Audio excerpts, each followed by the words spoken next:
톰슨 테크닉은 이 테이블을 이용해서 하는 테크닉이에요. 그래서 사실 뭐 초창기에는 이 카이로프랙틱에 들어오지도 못했던 그러한 테크닉이지만 지금은 이제 아주 그 유명한 그러한 세계적인 뭐 다섯 손가락 안에 들어가는 테크닉이 되면서 이거의 장점은 이제 이렇게 간단하게 설명을 드릴게요. 우리가 이제 옛날에는 뭐 기계라든가 리어커를 이용해서 일을 했는데 지금은 큰 오크레인이라든가 이러한 장비가 있잖아요. 그러니까 결국은 카이로프랙틱을 이제 해석을 하면 손으로 치료한다는 얘기예요. 네, 그리스 합성어로. 근데 이제 이거는 장비를 이용하는 거잖아요. 이게 뭐냐면 시대가 바뀌면서 이 손으로 하는 것이 이제 사람의 뭐 우리가 기도 뺏긴다고 그러잖아요. 그런 사기도 받고 뭐. 근데 그러한 것들이 이제 너무나 많은 환자를 하다 보면 체력 소모가 너무 크기 때문에 사실 쉽게 하기 위해서 기계를 만드는 거죠. 그리고 이제 손으로 하는 우리가 매니플레이션이 사실은 왜소한 사람, 또 여성분들이 큰 사람을 치료할 때 굉장히 버겁잖아요. 힘들잖아요. 근데 그러한 것들을 보완해서 아주 쉽게 할 수 있는 테크닉이라고 보시면 됩니다. 그래서 우리가 이 톰슨 테크닉은 그 닥터 탐슨의 이름을 따서 톰슨 테크닉이라고 하는 거고요. 탐슨이라는 사람을 조금 소개를 하면 이 사람은 굉장히 왜소한 사람이에요. 작은 사람이고 저가 이제 1m 175인데 그 사람이 한 65 정도 돼요. 지금 돌아가셨지만 잠깐만요. 알겠습니다. 여보세요? 네네. 네네네네. 네. 네. 뭐 카드 결제도 가능합니다. 네. 네네. 네, 똑같아요. 네. 네. 예, 감사합니다. 네. 상담하는 사람. 그래서 이 탐슨 박사는 자기 왜소한 것을 좀 보강하기 위해서 원래 엔지니어 출신입니다. 네, 그래서 이제 드랍이라는 메커니즘을 만들었어요. 저 뒤에 보이는 지금 이게 이제 그 외국에서 들어온 제니스 회사, 미국 제니스 회사에서 들어온 제니스 440이라는 그러한 테이블입니다. 이렇게 하이로 기능으로 이렇게 하이로 일어서게 되면 사람이 올라가면 로우 기능으로 눕히는 아주 최첨단의 장비고요. 이 드롭으로는 아주 최고의 그러한 장비라고 볼 수 있습니다. 저도 한번 많이 사용을 했었지만 이게 고가죠. 그래서 우리나라 이제 장비들이 많이 나오면서 이것들이 이제 사실은 이제 들어가게 되고 국산 케이블이 많이 있죠. 여기 보면 그 드랍 메커니즘을 이용해서 이 사람은 메커니즘 엔지니어이면서 음악가였습니다. 자신의 왜소한 체력을 감안해 드랍 테이블을 만들게 되었고 탐슨의 이론은 단순하지만 수많은 임상을 경험을 통해서 드랍 테이블이 만들어졌기 때문에 그래서 테크닉이 만들어졌기 때문에 어떠한 비판을 할 수도 없으며 그것을 우리는 인정하게 됩니다. 무슨 얘기냐면 이제 탐슨이 처음에는 카이로프랙틱 협회에 수용을 안 했습니다. 왜 카이로프랙틱이 손으로 치료하는 건데 너는 어떤 장비를 가지고 하느냐. 그래서 수용을 안 했지만 워낙 이 사람이 이제 그 효과가 좋으니까 결국은 수용하게 되는 겁니다. 물론 이게 탐슨 테이블뿐만 아니고 칵스라든가 우리가 이제 칵스도 하죠. 칵스라든가 액티베이터라든가 CST라든가 이런 것들이 카이로 협회에서 수용을 안 했었습니다. 그러나 지금은 이제 그것이 다 열 손가락 안에 들어가는 세계적인 테크닉이 됐죠.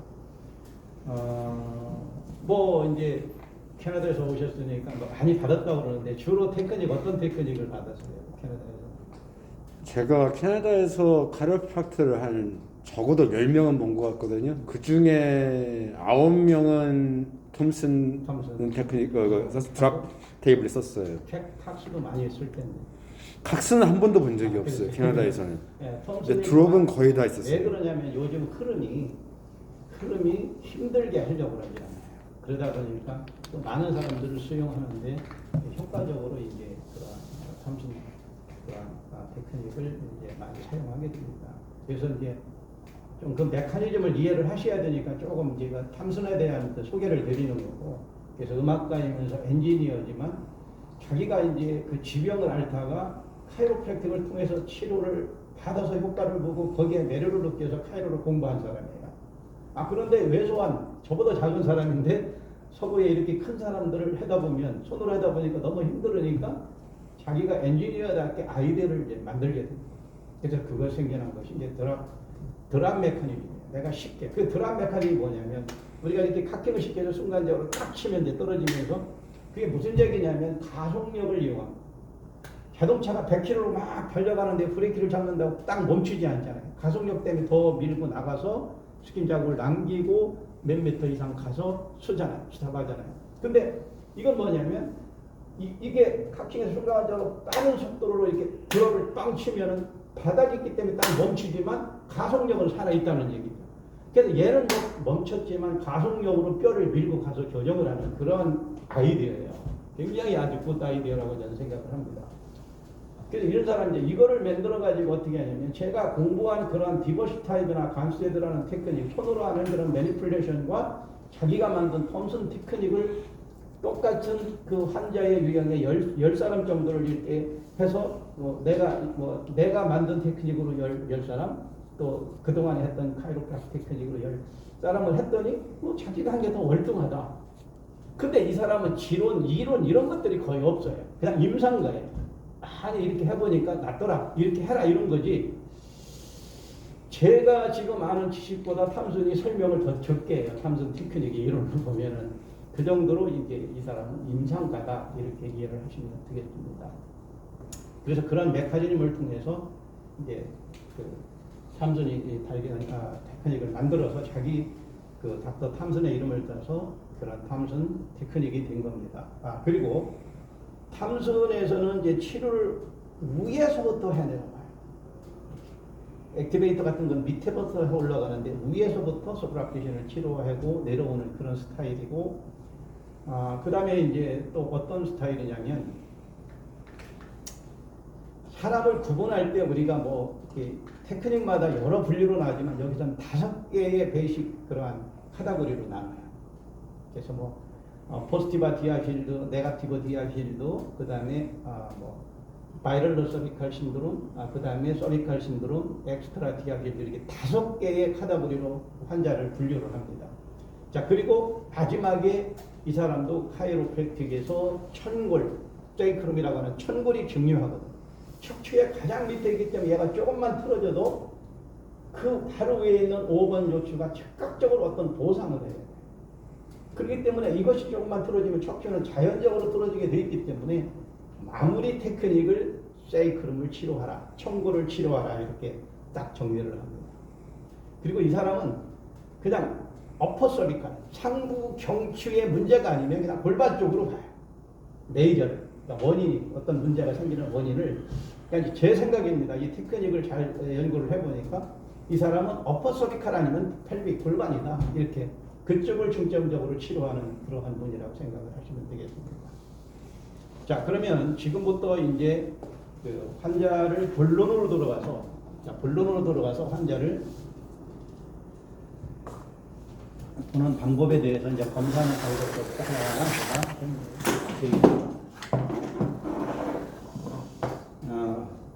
여기서 이제 다리 길이의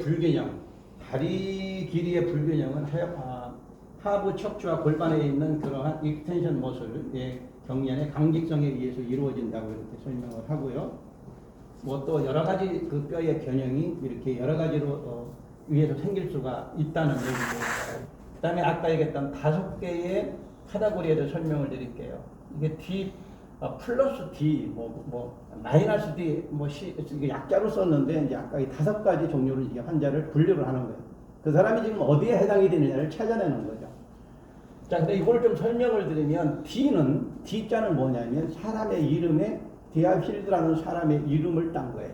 약자입니다. 그러니까 뭐냐면 이 디아필드라는 사람이 우리의 그 골반의 여기 천장 관절이라고 그러죠. 뼈에 있는 천장 관절, 페이스 밀리아 페이스라고 하는 이 부분이 우리 척추의 중력을 잘 유지하는, 그러니까 부동관절이라고 우리는 그렇게 알고 있었어요. 여기는 전혀 움직임이 없고 이 척추를 잘 중립을 잡아줘야 되는 그러한 관절이다. 그리고 안쪽에 있는 관절은 우리가 세이크림이 엔트리얼, 인피리얼, 포스티얼, 스피럴 방향으로 이런 익스텐션, 플렉션, 호흡 메커니즘에서 이렇게 펌핑을 하거든요. 그러한 움직이는 관절은 안에 있는 그러한 스노비알 조인트다. 근데 여기는 움직이지 않는 부동 관절이라고 그렇게 알고 있었는데 이 디아필드라는 사람이 아니다. 여기에 어떤 서브락테이션, 변이가 아탈리가 생기면서 척추에 디스크도 생기고 스콜리오스라는 측만증도 생기고 이러한 것들을 발견한 사람이 디아필드예요. 그래서 그 사람의 이름을 D자를 딴 겁니다. 그리고 플러스는 그냥 포지티브와 플러스라는 얘기예요. 그래서 뭐 그 다음에 마이너스는 네가티브, 마이너스라는 얘기고요. 그 다음에 CS는 서비칼 신드롬, 경추 증후군이라는 얘기고요. 그 다음에 BCS는 바이럴러 서비칼 신드롬, 양측성 경추 증후군이다. 이거의 약자입니다. 그 다음에 XD는 엑스트라 디아필, 엑스트라. 그러니까 이건 뭐냐면 주연이 아니고 엑스트라가 3개가 있어. 이거 중에 누구 하나가 분명히 문제를 일으키는데 3개를 다 검사해봐야 나와. 그래서 일단 얘들은 엑스트라야. 이렇게 이제 해서 엑스트라 디아필드라는 용어를 쓴 겁니다. 요거를 이제 하나씩 설명하면 이해가 가실 거예요. 그래서 한 번씩 더 설명하겠습니다. 일단 환자가 오게 되면 우리가 엎드려 있는 자세를 우리 말로는 고가위라고 그러죠. 고가위. 영어는 프론 포지션이라고 그러죠. 근데 프론 자세에다 놓고 이 차렷 자세, 요 자세를 우리가 포지션 1입니다. 1. 차렷 자세에서 무릎을 90도로 골고골 시켜요. 리플렉션. 90도로 리플렉션을 시킨 것을 포지션 2라고 그래요. 그러니까 엉덩이로 푸시, 밀은 것을 포지션 3. 여기서 양다리를 벌려보는 걸 포지션 4라고. 그래서 야, 포지션 1은 차렷 자세야. 포지션 2는 리플렉션을 시킨 거야. 3는 엉덩이를 미는 거야. 4는 다리 벌려보는 거야. 이렇게 이제 이해를 하시면 돼요. 제가 포지션 1 뭐 이렇게 얘기할 겁니다. 자, 그러면은 그림과 같이 이렇게 족지 분석, 다리 길이를 보는 걸 렉 체크를 하는 거예요. 그러니까 렉 체크를 하는데 그렇게 체크를 해요. 근데 탐든에서는 사실은 이 햄스트링 때문에 약간 올려놓고 합니다. 햄스트링의 어떤 텐션, 긴장에 의해서도 다리에 변화가 생기기 때문에 약간 올려놓고 검사를 합니다. 그런데 자, 여기에서 단족이 발견이 되잖아요. 단족. 그러니까 혈렉과 롱렉, 그러니까 짧은 쪽과 그러니까 단족과 장족이 나오잖아요. 그러면 장족과 단족이 나누면 자, 단족이 이게 90도로 리플렉션 포지션 2로 갔을 때 얘가 길어지는 것을 포스티브 디아필드 플러스 됐다는 얘기예요. 디아필드고 더 짧았던 게 더 짧아지는 것을 네가티브 디아필드라고 해요. 네, 이렇게. 그 다음에 처음부터 다리가 같은데 문제가 있어요. 리플렉션 시켜도 같아요. 내려놔도 같아요. 그런데 머리를 한쪽으로 회전했더니 다리가 디프런 상태로 바뀌는, 달라지는. 자, 이거를 바이럴러 서비카신 양측성 경추 증후군이라고 하고, 그 다음에 뭐 다리가 한쪽에 단족이 있는데 머리를 돌리니까 짧았던 게 길어지는 것을 서비칼 신드롬 경추 증후군이라고 하는 거예요. 자, 이건 이제 지금 머릿속에 안 이어도 자동적으로 제가 설명하면서 이해를 할 겁니다. 자, 이 자세에서 우리가 포지션 2로 가요. 그랬더니 다리에 변화가 생깁니다. 그것을 지금 포스티바 디아필드의 플러스 D, 그냥 약자로 그냥 플러스 D라고 하시면 돼요. 자, 포스티바 디아필드에 대한 설명을 할게요. 이거는 어떠한 문제냐? 여기에 있는 이 골반에 이 장골이라고 하는 뼈이라고 그러죠. 이 웰리움이 우리가 이 리스팅이라는 게 이 PSIS라고 하는 후상 장골극이 어떻게 이 Y축 중심에서 가느냐를 이제 기록하는 걸 골반의 리스팅이라고 그래요. 얘가 뒤로 밑으로 돌아가는 거니까 posterior inferior rotation. posterior inferior rotation 그 약자로 PI, 우리말로 후하방 이렇게 간 거예요. PI로 가니까 이 다리가 보세요. 이렇게 달려있는 게 뒤로 가고 앞으로 이렇게 뒤로 가니까 다리는 엔트리얼 스피럴 방향으로 올라가는 게 전상방으로 올라가니까 다리가 짧아지는 거예요. 그러니까 여러분들 골반이 PI가 되면은 다리가 단족이 되는 건데 진짜 다리가 짧아지는 게 아니고 이렇게 끌어올라가서 엎드렸을 때 다리가 짧아지는 것을 얘기하는 거예요. 반대로 AS 반대쪽은 엔트리얼 스피드 방향으로 전상방으로 가게 되면 다리는 후하방으로 처지면서 다리가 길어지는 겁니다. 그래서 골반이 뒤로 넘어간 PI 쪽은 단적 혈렉이고 엔트리얼 스피드 방향으로 로테이션된 AS된 쪽의 다리는 롱넥 길어지는 거예요. 이건 뭐 골반의 변이에 의해서 다리에 변화가 생기는 겁니다. 이해하셨죠? 자, 그런데 포스티바 디아 힐드 플러스 D는 바로 그거예요. 다리가 짧아진 거예요. 단순하게 짧아지고 얘가 PI가 된 거예요. 그러면 이 사람들은 다리 길이가 어떻게 나타나냐? 처음에는 짧았지만 포지션 2로 갔을 때 다리가 길어지는데 세 가지 유형으로 길어집니다. 세 가지 유형으로 그냥 제가 설명할게요. 크로스 오버, 완벽하게 길어지는 크로스 오버. 그 다음에 이분, 길어서 같아지는 거, 이분. 길어진 거잖아요. 그 다음에 랜슨. 짧지만 여기보다 포지션 1보다는 짧았던 다리가 여기서도 짧지만 여기보다는 조금 더 짧은 거. 이것도 짧아진 거. 길어진 거. 길어서 짧은 거. 제가 헷갈리게 다시 설명할게요. 여기서 짧았는데 완벽하게 길어진 건 크로스 오버. 여기서 짧았는데 길어져서 길은 거와 같은 것은 2분 같아졌어요. 그런데 랜스는 뭐냐? 짧았던 게 조금 더 길어서 짧은 거. 이것도 길어진 거잖아요. 그래서 세 가지 유형은 다 길어진 겁니다. 그래서 이거를 우리는 뭐라고 그러냐? 포스티바 디아필드라는 용어를 쓰게 됩니다. 자, 그러면 우리가 짧았던 다리만 길어졌다고 그냥 포스티바 디아필드하고 단정을 하지 않았습니다. 우리가 군에 갔다 온 사람 알지만 확인 사살이라는 게 있어요. 총을 쏘고도 진짜 죽었는지.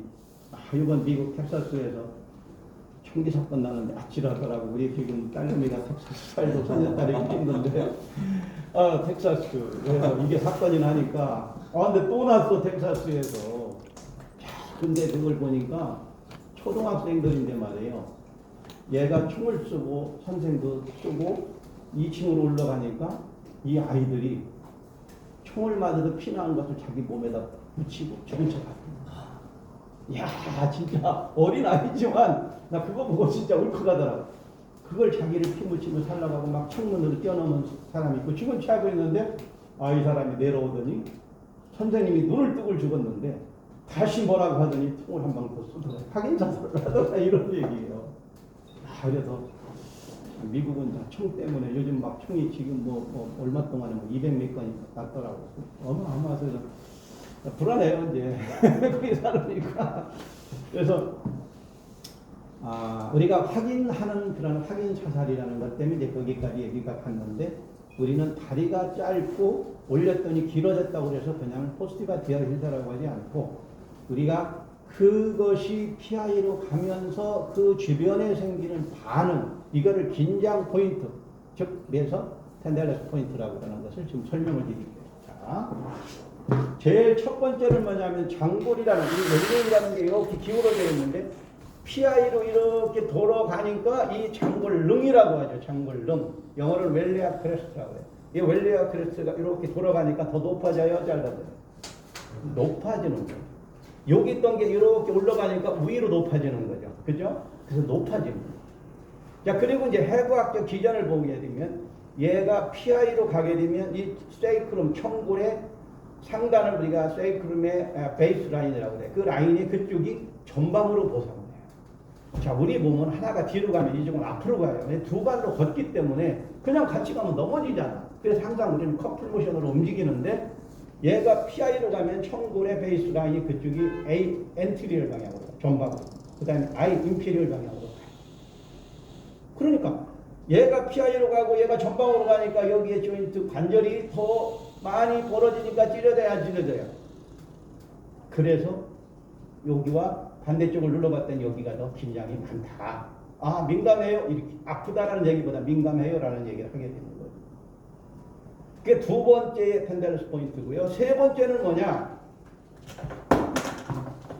얘가 PI로 가기 위해서는 뼈가 혼자 가는 것이 아니고 모든 뼈는 근육이 끌고 가는 거예요. 그럼 여기 좌골, 이시름에 붙어 있는 반막양근, 반건양근, 대퇴, 이두근 이거를 우리가 hamstring이라고 하는 모습이 있어요. 이 근육이 쭉 일어서 이 TBI에 붙어요. 그러니까 얘가 잡아 당겨야 얘가 뒤로 가는 거예요. PI가 되는 거예요. 근데 얘가 PI를 만들기 위해서 많이 당겼으니까 근육의 끝과 끝은 건으로 바뀌어서 뼈를 감싸고 있는 골막에 붙어 있는 거예요. 근데 얘가 힘을 쏘느라고 너무 과하게 쏘다 보니까 골막을 당겨내다 보니까 거기에 상처 조직이 생긴 거예요.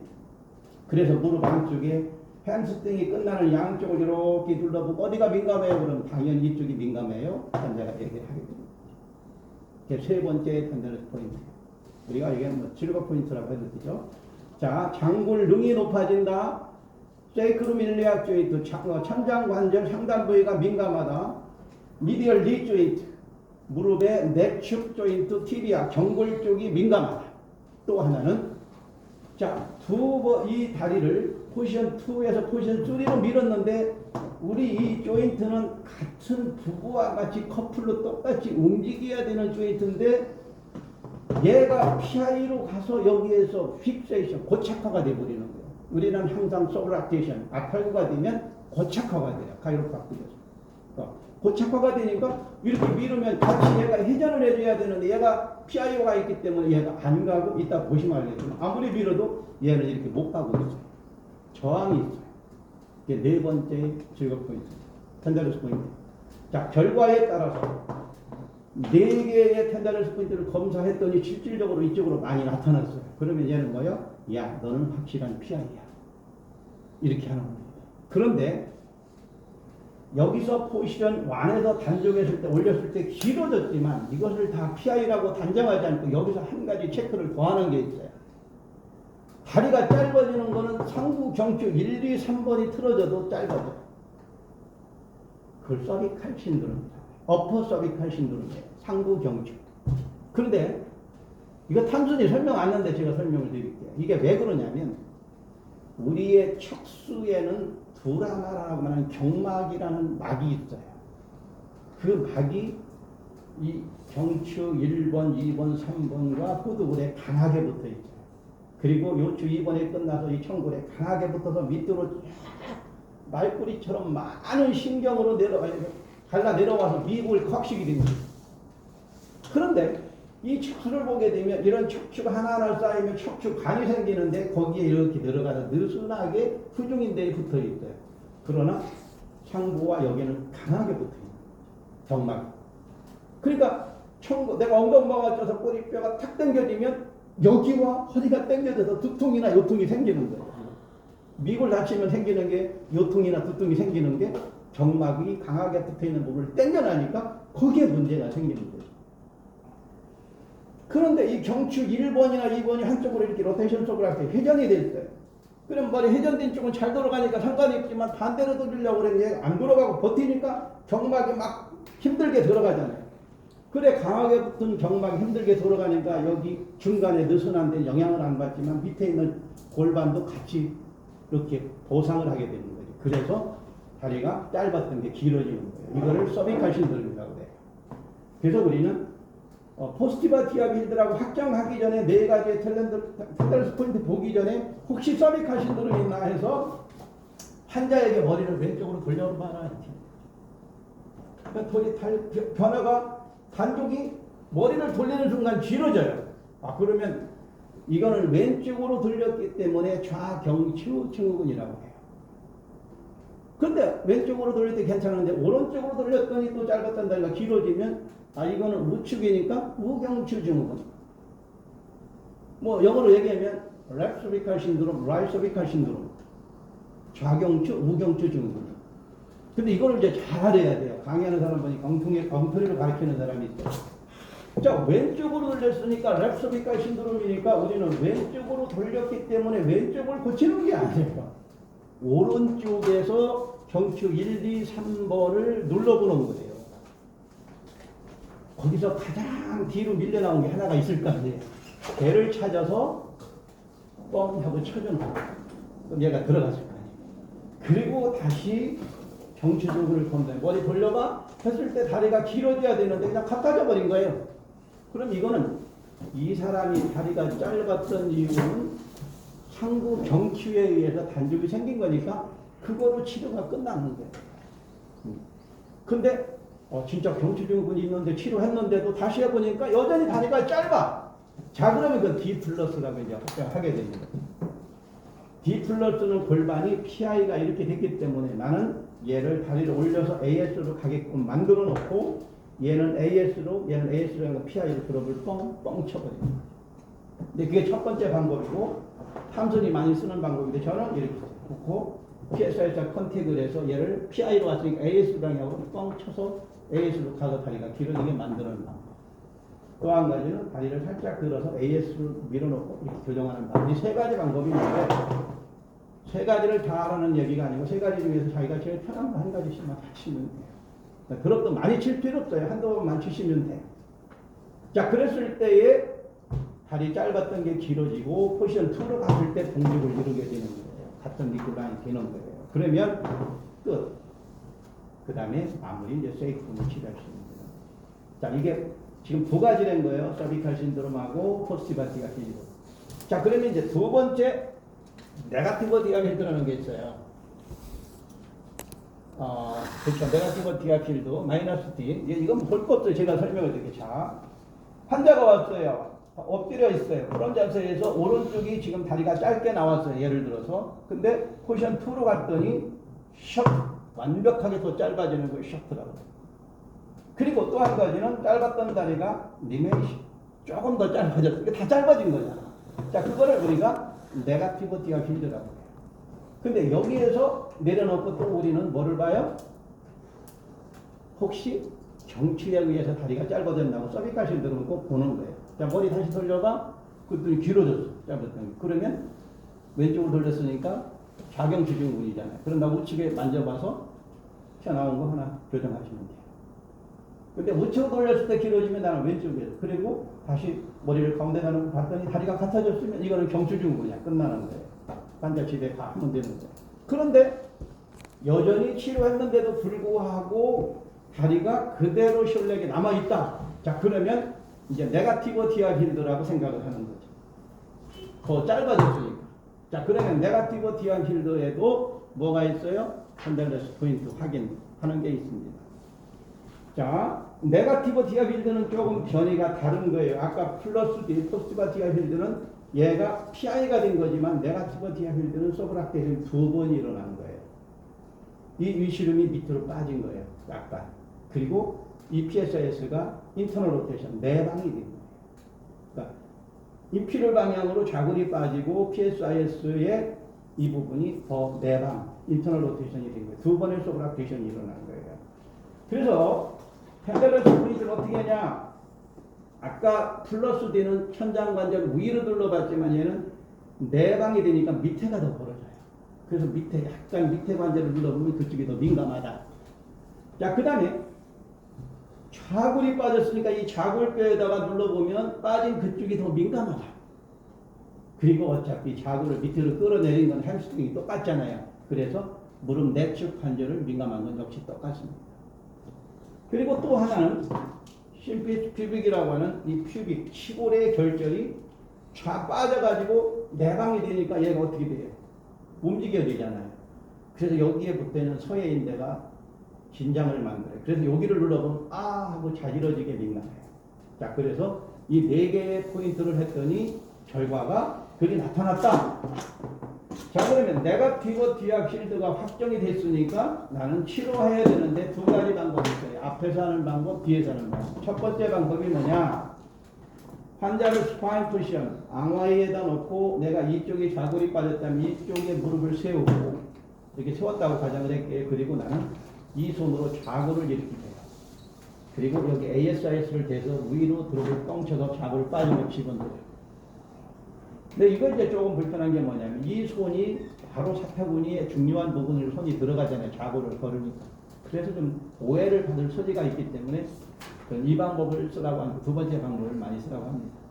그래서 좌골이 빠진 걸 올렸지만 내방이 됐으니까 이제는 이쪽 발을 펴고 이쪽을 숙여서 안쪽에 있는 인대를 이렇게 해서 외방으로 만들어서 드롭을 쳐서 외측으로 보내는 이 방법을 써요. 이게 첫 번째 방법이고 두 번째 방법은 제가 이거를 권장하는 이유 이게 더 쉽고 편리해요. 그래서 바구니 빠진 걸 여기다 직접 컨택을 해서 얘를 수피리얼 방향으로 올려줘요.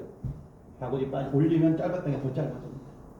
그리고 이제는 내방을 이 다리를 들어서 이렇게 올려서 이 PSIS 안쪽이 내방이 됐으니까 안쪽에다 내 엘보를 컨택을 해서 얘를 외측으로 빼내면서 다리를 집어넣으니까 외측으로 빠질 거 아니에요. 그리고 드롭을 뻥칩니다.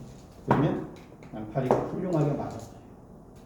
이 네거티브 디아 필드는 흔치 않아요. 뭐 100명 중에 몇 명 정도고 더 거의 포스트가 디아 필드가 더 많아요.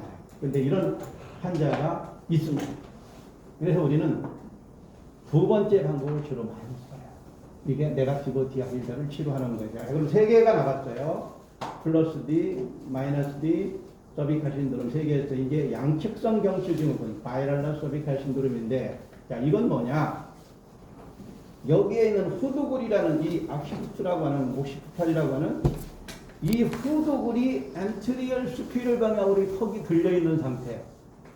후두굴이 뒤통수 이거잖아요. 얘가 전방으로 상방으로 올라왔으니까 이렇게 된 상태예요. 근데 이거는 굉장히 중요한 게 뭐냐면 CST라는 테크닉에서 굉장히 중요시 다가요. 왜냐하면 이게 이렇게 들어가면서 경추 1번과 여기가 유착이 생겨요. 근데 거기에는 많은 메카노리셉터라고 하는 기계 수용체들이 공포가 되어 있는 부분이고 굉장히 민감해요. 그러니까 이게 유착이 되면서 특히 뭐 그 내용은 자세히 설명 안 하고 그냥 결과만 얘기할게요. 이게 유착이 되면서 생기는 희귀병이 있어요. 그게 뭐냐? 학습장애, 언어장애, 뭐 다운 신드롬 이런 것들이 생겨요. 카이로프락틱이 되게 되는 거예요. 그러니까 모든 테크닉 보면 간수대도 열어드리고 뭐 디보시에서도 열어주고 탐순에서도 이거 열어주고 CST에서도 열어주고 CRI라는 테크닉에서도 이거 열어주고 액티베이터에서도 액티베이터가 없나? 그게 하여튼 이걸 다 열어줘요. 거기가 그만치 중요한 여기에 문제로 폐기병이 생겨요. 그리고 상부 경추를 눌러버리잖아요. 근데 경추 1번하고 후두굴 사이에 플렉션 익션할 때 50%의 모션을 여기서 시작이 돼요. 경추 1번과 2번에서 로테이션 할 때 50%가 여기서 움직여요. 근데 이게 꽉 눌리니까 어떻게 돼요? 거기에 그러한 가동성이 제한되면 어디 다른 부위에서 또 보상을 하면서 다른 데에 또 문제가 생기고 이런 문제가 생기기 때문에 이건 굉장히 중요한 부분입니다. 자, 그러면 양측성 경추 증후군 바이럴러 서비칼 신드롬은 환자의 다리가 처음부터 동족이에요. 같아요. 같은 라인이에요. 90도로 올려도 같아요. 그 다시 내려놓게 되죠. 그리고 머리를 돌렸더니 그때 달라지는 거예요. 자, 이거를 양측성 경추 증후군이라고 합니다. 자, 그러면 이 사람은 텐더러스 포인트가 뭐냐? 이 후두굴에서 이렇게 첫 번째 딱 내리면 걸리는 뼈가 경추 2번의 급들기예요. C2의 스파이널 플레이스. SP라는 얘기. 왜 1번은 어디 갔고? 1번은 급들기가 없습니다. 그래서 여기 이륙해서 툭 누르면 첫 번이 걸리는 큰 돌기가 경추 2번의 돌기예요. 1번의 돌기는 없습니다. 스파이널 플레이스 SP가 없습니다. 그래서 얘가 이렇게 제키니까 1번, 2번의 극돌기가 자극을 받아서 걔를 돌려면 하고 민감한 거예요. 자, 그럼 우리는 어떻게 해요? 후두굴에다 양솔 이 티나를 컨택을 해서 알방까지 하는 거예요. 열어주는 테크닉을 하게 되는 거예요. 이게 바이럴러 서비칼 신드롬입니다.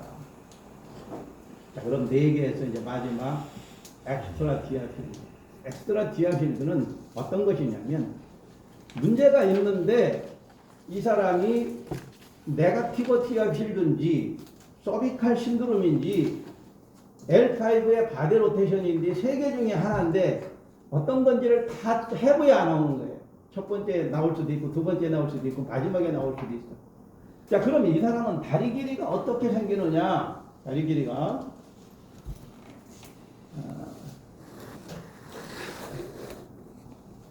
서비칼 신드롬, 바이럴러 서비칼 신드롬, 요거 했죠? 그다음에 엑스트라, 이거. 자, 엑스트라 디아필드는 보세요. 처음부터 이 사람은 다리가 같아요. 조금 전에 했던 양측성 경추 증후군도 다리가 같았죠. 올려도 같았고 내려서 머리 돌렸을 때 얘는 다리가 변화가 생겼어요. 근데 얘는 처음에는 같은데 90도로 디플렉션을 시켰더니 이때 다리가 하나가 짧고 길어지는 변화가 생겨요. 이것을 엑스트라 디아필드라고 해요. 자, 그러면 나는 요 상태에서 다리가 짧은 쪽에 마이너스 T의 텐델런트 포인트를 검사해요. 마이너스 텐델런트 포인트가 천장관절 하단이 민감하다, 좌골이 민감하다, 경골 안쪽이 민감하다, 치골이 민감하다 했더니 민감해. 그러면 나는 얘를 치료, 마이너스 D7을 하는 걸 올리고 예방시켰어요. 그리고 다리를 봤더니 같아지면 이걸 끝나요. 근데 이거 치료했어도 안 같아졌어. 그러면 엑스트라야. 아직 얘가 아니야. 메이저가 아니야. 그래서 우리는 두 번째 뭐냐냐. 이 상태에서 서비칼 신드롬을 봐요. 자, 머리 돌려봐. 했더니 길어졌어요. 그럼 나는 반대쪽 민감한 거 1, 2, 3번 찾아서 치료했대요. 그리고 머리 가운데다 놓고 봤더니 같아졌대요. 그러면 얘가 메이저예요.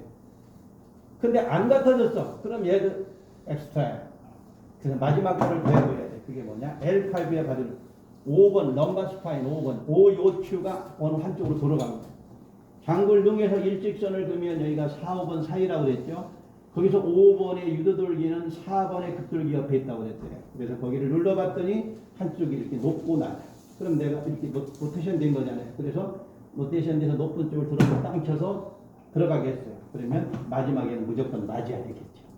그러니까 세 개 중에 하나가 맞아야 되니까 첫 번째 맞을지 두 번째 맞을지 그래서 서비칼 신드롬도 해봐야 되고 마이너스 네가티브 디아빈트도 해봐야 되고 그 두 개 중에서 맞으면 끝나지만 안 맞으면 마지막 L5의 바디 로테이션을 찾아서 치료해줘야 됩니다.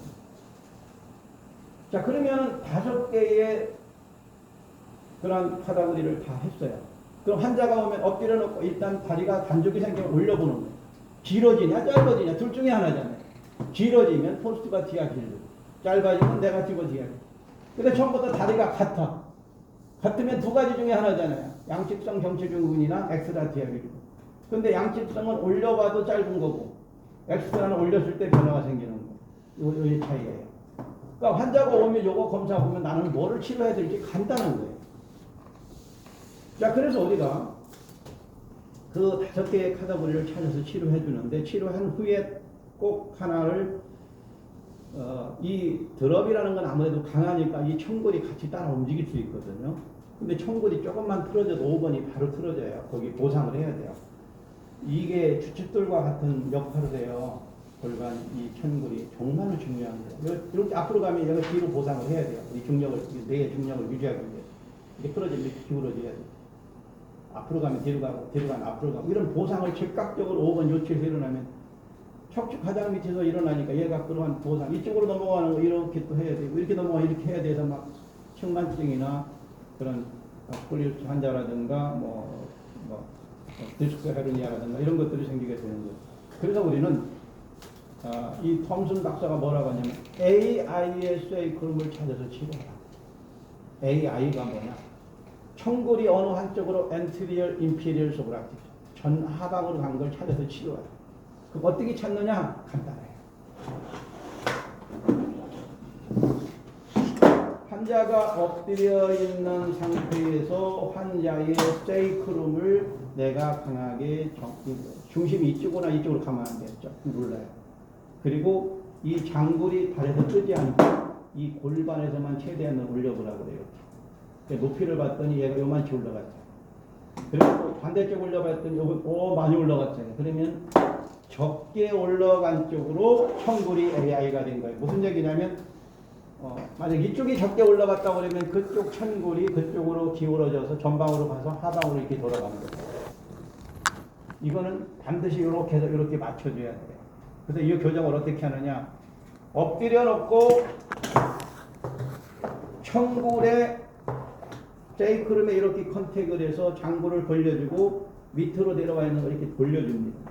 그러면 이렇게 아래로 내려갔던 게 갔을 거 아니에요. 그럼 저쪽 전방으로 간 거를 나는 이쪽 후방으로 간 쪽을 대서 뻥 치니까 전방으로 간 게 빠져나오는 거예요. 이제 두 번에 나눠서 교정해 주십니다. 이렇게 해서 다리 다시 올려봐 똑같이 올라가면 이게 끝이에요. 그러니까 이 탐슨 테크닉 가장 쉬운 것 중에 하나예요. 오늘 배워도 여러분 다 쓸 수 있어요. 전체적으로. 환자 5개의 카테고리 중에 어디에 해당이냐 검사하면 바로 나오잖아요. 그렇죠? 그리고 들어보라니까 뭐 기술이 필요한 거예요. 요령만 이따가 제가 알려준 대로 잘 배우시면 충분히 할 수 있어요.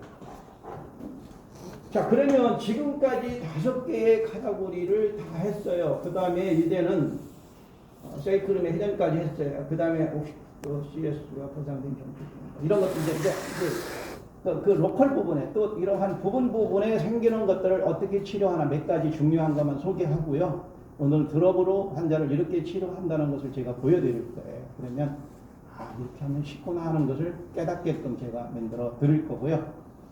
대표적인 게 뭐냐면 과보상 경추 증후군이라는 게 있어요. 과보상 경추. 아까는 서비컬 신드롬, 경추 증후군은 있었죠. 머리 돌렸을 때 다리가 변화가 생기는 겁니다. 과보상 경추 증후군은 뭐냐면 여러분들 머리를 한쪽으로 이렇게 회전해 보세요. 최대점까지. 그리고 반대쪽도 해보세요. 똑같이 잘 가면 정상인데 한쪽은 많이 가는데 한쪽이 안 가는 쪽이 있어요. 이거는 과보상 경추 증후군이에요. 다 똑같이 잘 가나요? 한쪽은 잘 가는데 한쪽은 덜 간다. 자, 이거는 과보상 경추 증후군이에요. 유튜브에서 어떻게 해요? 돌려보세요. 잘 가네. 이쪽 안 돌아가네? 오두두둑 돌렸더니 잘 가. 됐어. 가. 이거는 화장실 갔다 오면 또 안 돌아가는 거예요. 왜? 보상을 치료했으니까. 원인을 메이저 서브락테이션을 치료해야 되는데 컴펜세이션, 보상을 치료했으니까 바로 문제가 돼요. 이게 원인이 뭐냐? 메이저가 립이 엘리베이트 있다. 첫 번째 늑골이 고상이 됐다. 어디에? 어느 쪽을 치료하냐? 소라식 스파인 T1의 바디 로테이션이 있는 쪽에 엘리베이트된 퍼스트 립을 치료하라 이런 얘기입니다. 그 무슨 얘기냐면 흉추 1번의 극돌기가 돌아간 반대쪽에 바디 로테이션, 추체가 돌아간 쪽에 올라가 있는 늑골을 1번을 내려주면 이게 해결됩니다. 이게 메이저예요. 근데 경추만 우다닥 소리 내가지고 치료하니까 안 치료되는 거예요. 그냥 일시적인 거예요. 그래서 우리가 이게 과보상 경추 증후군을 치료하는 겁니다. 대표적인 거고요. 이거 꼭 이따가 한번 할 거고요. 또 하나는 뭐냐면 포스틀 이시름이라는 게 있어요. 이 이시름이 포스틀 방향으로 솟아있는 게 이렇게. 이 사람들의 특징은 뭐냐면 이 비복근이라는 근육이 유행가 있잖아요. 현철이가 부르는 거 만지면 터질 것 같은 봉숭아 현장인가. 근다리면 터질 것 같이 땡땡해지는 거예요. 그러니까 이 사람이 풀스텝으로 걸어야 되는데 터질 것 같으니까 종종. 그리고 이 비복근만 막 터질 것 같이 아프고 땡기니까 아이고 나 걷지도 못하겠어요. 디스크 걸렸어요. 디스크라고 알아요. 그러나 이거는 디스크가 아닙니다. 여기만 죽기 아파. 양쪽이 다 아픈 사람도 있어요. 이거는 재미있는 거예요. 쉽게 치료할 수 있고 이 사람 죽기 아프지만 금방 치료해 주니까 내가 최고 소리를 들을 수 있는 케이스예요. 그런 사람들이 가끔 많습니다. 특히 여성분들이 하의를 신으니까 자꾸 올라가잖아요. 백머슬들이 당겨지니까 여기만 당기는 거죠. 근데 요거는 특성이 여기만 당기고 땅땅해요. 그러니까 나는 이것이 좌골이 올라간 거예요. AS가 된 거예요. 그러니까 좌골에다 대서 그걸 뻥뻥뻥뻥뻥 이거는 뭐 PIAS 필요 없어요. 그쪽 아픈 쪽을 좌골만 내려주면 만져보면 그 자리에서 말캉말캉 탱탱하던 것이 말랑거려지고 그 아프던 그러한 페인들이 싹 사라져요. 아주 멋진 테크닉이고 쉬운 방법 중에 하나입니다. 이따가 여러분들 종아리가 유난히 땡땡하다. 자, 그러면 좌골 쳐주시면 돼요. 저도 종아리 만져보면 땡땡해요. 골덩어리가. 저 같은 사람 양쪽을 자꾸 뻥뻥뻥 쳐주시면 그러면 그 자리에서 말랑거려요. 그래서 이거는 포스텔 이슈. 지금 나와 있다 이슈죠. 그냥 에이스라고 하면 되는데 탐수는 포스텔 이슈이라는 용어를 써. 이런 것들 그 다음에 턱관절의 문제를 드롭으로 직접 하는 방법, 흉곽이 틀어진 사람 이거 치료하는 방법, 그런 로컬 부분에 굉장히 다양한 여러 탐수 테크닉이 있습니다. 여기서 솔직히 말씀드리면 응용으로 테크닉으로 하시면 드랍을 가지고 손으로 할 수 있는 테크닉은 다 할 수 있다. 더 쉽게 할 수 있다. 이렇게 판단할 수 있어요. 드롭을 하면 편해요. 판단. 하나도 저항감도 사실 크진 않고 그리고 막 비틀고 꺾고 그런 게 별로 없이 그냥 직접 얻었으면서 하니까 환자도 부담은 그렇게 적어요. 그리고 막 유연성이 많아가지고 돌려도 소리도 안 나고 막 쭉쭉 늘어나는 사람들 백날 돌려봐야 인대만 자꾸 늘어나잖아요. 근데 들어보고 놓고 뼈만 탁 쳐서 집어넣으니까 오히려 이런 것들이 장점이 있어요. 그리고 환자를 많이 볼 수 있다. 손으로 하는 건 한계가 있어요. 제가 지금은 환자를 안 보지만 환자 볼 때 막 44명인 걸 본 적이 있어요. 손으로만. 와, 돈 벌어도 좋은데 저녁에 집에 가서 누우니까 천장이 높아졌다 낮았다 하면서 천장이 빙빙 돌아요. 저도 체력 좀 젊었을 때는 좀 좋다고 했는데 그게 아니에요. 그래서 드랍을 쓰게 되고 액티베이터를 쓰게 되고 뭐 이런 걸 쓰게 됩니다. 그래서 뭐 그냥 뭐 대여섯 명 하는 거는 뭐 그냥 충분히 뭐 젊음으로 할 수 있죠. 그러나 많은 병원에서 보통 의사 한 분이 20에서 60명을 봅니다. 미국식 카이로프락틱하고 여기하고 카이로프락틱 차이점이 뭐냐면 미국에서는 엑스레이 처방을 해서 간호사들이 엑스레이를 리딩해 놓으면 보고 리스팅 탁 찾아서 들어보러 뻥뻥뻥뻥 2, 3분이면 다 치료해요. 그럼 다른 방에 또 다른 환자 그게 똑같이 돼 있어요. 그럼 여기 치료하는 동안 거기 또 세팅돼 있으면 그거 치료하면 또 이쪽에 그러니까 계속 환자를 볼 수 있어요. 많이 보는 환자. 우리 메디컬 닥터 마냥. 근데 한국에서는 그렇게 좀 아무리 잘 고쳐도 안 와요. 한국 사람은 정적이라 많이 만져주고 주물러주고 치료해주고 마사지해주고 이래야 와요. 그러니까 한 사람한테 뭐 30분, 1시간 해줘야 돼요. 그 미국식으로 여기서 하면 다 망해요. 그래서 한국에서 카이로하기가 힘들어요. 한국 사람들 정적. 스킨십을 좋아하는 게 아니고 많이 손으로만 기계를 해주는 것도 싫어해요. 그러니까 옛날에 그런 사람들이 기계를 세팅을 탁 해놔가지고 기계를 하나씩 10분씩 한 바퀴 돌으면 몸 다 풀려버리는 거예요. 그냥 교정만 탁탁 해주고 자기는 원장이 좀 아이디어를 내서 그렇게 했는데 결과는 환자가 만져주는 거죠. 이게 이제 한국식입니다. 그런데 미국에서는 이렇게 이제 하니까 많은 환자를 볼 수 있죠. 그런데 손으로 한계가 있으니까 드랍을 이용합니다. 그래서 이런 그런 차이고요. 뭐 탐선 테크닉이 골반 치료하는 건 최고입니다. 골반이 강한 인대, 강한 근육, 손으로 틀 수 없는 것을 이거는 쉽게 틀 수 있어요. 여성분들이 남성 이렇게 큰 사람이 와도 자신이 있어요. 그게 장점이에요. 골반 치료의 장점이 탐선이에요. 그러나 뭐 디스크 치료 이런 거는 각수가 훨씬 낫죠. 플렉션, 디스트랙션 통해 해가지고 또 빠져 신드롬이라든가 허리에서 흔한 허리 삐걱에서 오는 사람은 디버시 타입으로 그냥 한번 탁 들어서 교정해 이제 제일 빠르죠. 이게 테크닉마다 장점이 있는 거예요, 장점이. 그래서 탐선 테크닉은 골반을 치료하는데 굉장히 훌륭한 테크닉이라고 보시면 되고요. 그뿐만 아니고도 여러 가지 응용해서 손으로 할 거 힘들면 드롭을 해버리면 참 쉬운데 사람은 카이로 하면 뭔가 소리를 내는 걸 좋아하다 보니까 우드득 소리를 내주는 걸 좋아하다 보니까 뼈소리 해가지고 지금 유튜브에 뜨고 있는데 원래 뼈소리 아닙니다. 그거는 관절에서 생기는 그러한 기포가 터져서 질소가 터져 나오는 소리지 뼈소리는 아니에요. 정확하게 아셔야 되는데 뼈소리 해가지고 올리는 우리 제자가 있어요. 뼈소리.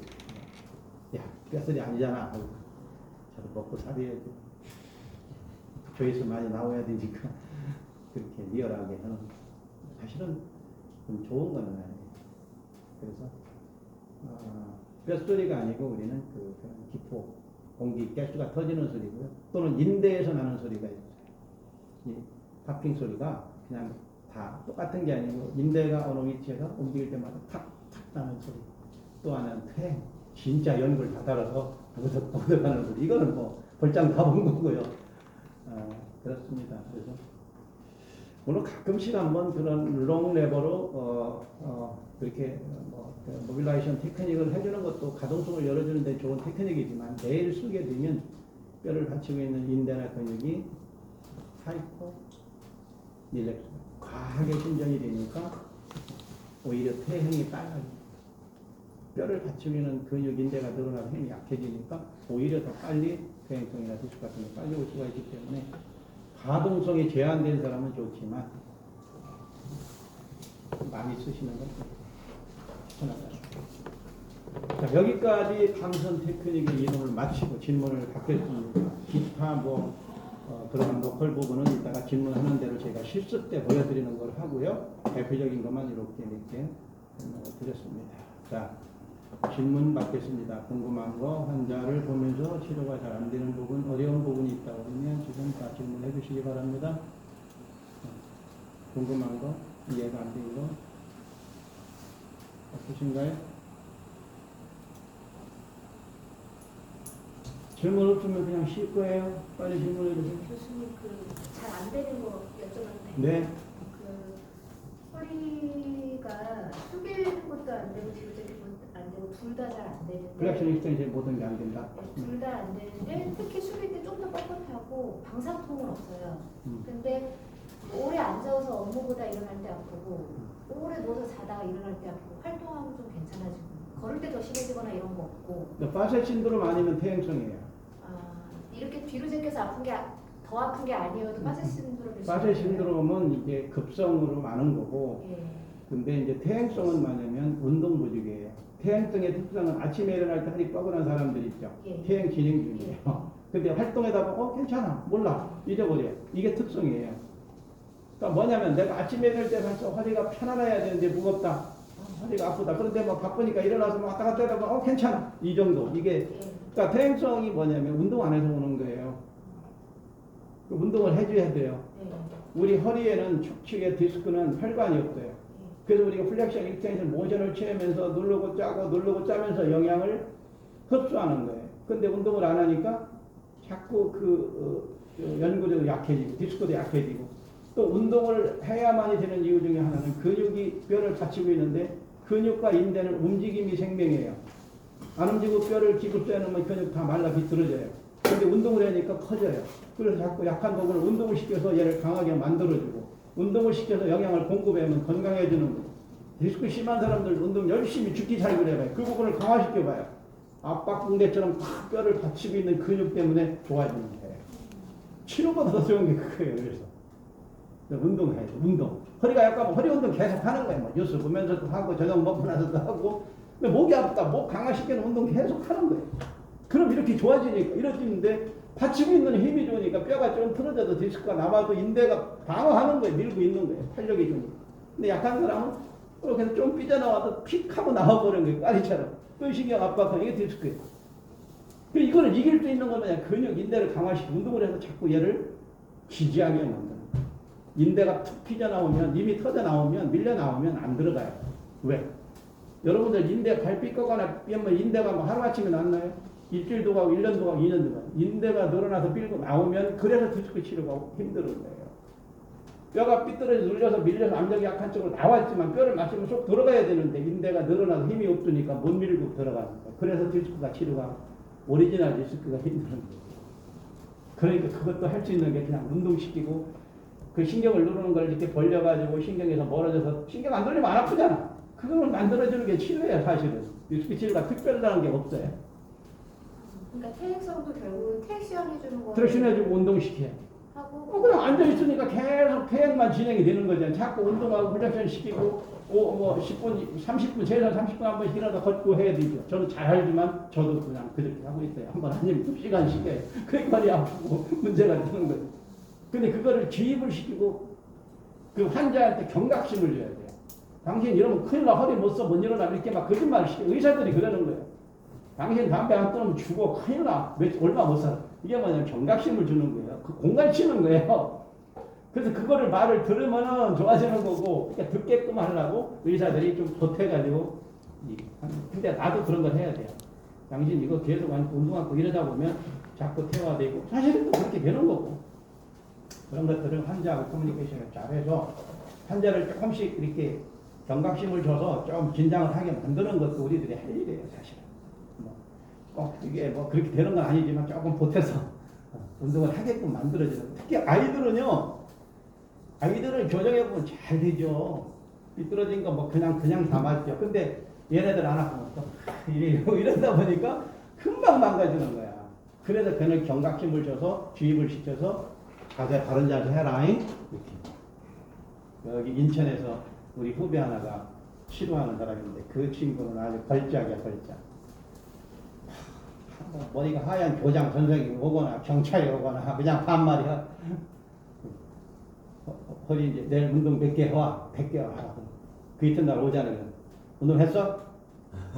이제 거짓말을 못 하니까 하거든. 안 했지? 술 먹었지? 일로 와. 그러고 가서 운동을 막 시키는 거야. 그러니까 경찰이고 선생님이 필요 없어. 오면 반말 찍찍하면서 막 하니까 근데 그게 또 그 사람들이 아무 소리도 안 해. 그게 재밌나? 그거로 유명한 친구가 하나 있어. 그러니까 무조건 반말이야. 반말이고 이리 와. 이제 집에서 숙제 내줘도 안 하니까 여기서 해야 돼. 그래서 직접 막 잡아주고 운동만 뭐야 시켜라고 막 시켜버리고 땀 뻘뻘하게 만들고 그러니까 병을 또 잘 낫는 거야. 네, 그러니까 사람의 그 어떤 자기만의 또 이제 안산에서는 그 후배 하나는 그래. 이제 그 사람은 이제 카드기가 없어. 병고 치러 오면 결제하라고 그러면 이 카드를 우리가 영세업자는 저기 사업자도 없어. 현금만 가져와. 현금. 요 밑에 은행 있으니까 다시 찾아와. 그냥 밥만 찍히면 찾아와 그러면 그러면 싫으면 관두고 그렇게. 그게 이제 그 총영의 방법이야. 근데 파감이 몰려와. 그리고 그 사람은 뭐 일이 하는데 뭐 10만 원, 20만 원이냐, 1000만 원 가져와 고쳐줄게. 못 고쳐주면 다 줄게. 이렇게 해가지고 고쳐주는 거야. 하여튼 별 사람이 다 있어요. 이거 보면은 재미있는 사람들이 많아요. 자, 질문 없으면 주식하고 실습 들어가도록 하겠습니다.